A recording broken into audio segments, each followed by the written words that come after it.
ఇవాళ I think మనం మాట్లాడుతున్న విషయాలు చాలామంది వ్యూవర్స్కి ఒక పెద్ద అలర్ట్ లాగా, ఒక రెడ్ ఫ్లాగ్ లాగా వెళ్తాయి. బికాస్ అందరూ చేసే పని ఇదే.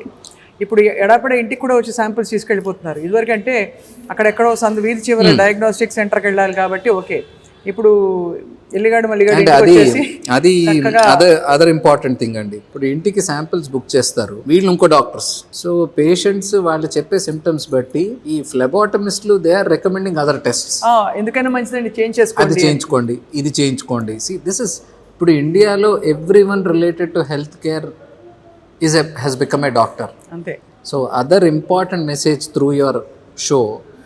సో డాక్టర్కి మెడికల్ అడ్వైజర్కి చాలా తేడా ఉందండి. మెడికల్ అడ్వైజర్స్ అంటే హాస్పిటల్లో ఇప్పుడు ఈ గేట్ దగ్గర నుంచి పనిచేసేవాడు. సో పేషెంట్ని గైడ్ చేస్తాడు, ఎక్కడికి వెళ్ళాలి అంటే అక్కడికి. సో గైడ్ చేసే వాళ్ళందరూ మీ హెల్త్కి కరెక్ట్గా గైడ్ చేస్తున్నారు అని కాదు. రైట్. అండ్ అది చాలా ఇంపార్టెంట్. ఎందుకంటే the amount of wastage happening, investigations దగ్గర ఎక్సెస్ కాస్ట్, అనవసరమైన టెస్ట్లు. ఈ అనవసరమైన టెస్ట్లు ఓకే, మీకు డబ్బులు ఎక్కువ ఉన్నాయి, మీరు చేయించుకున్నారు, తప్పలేదు.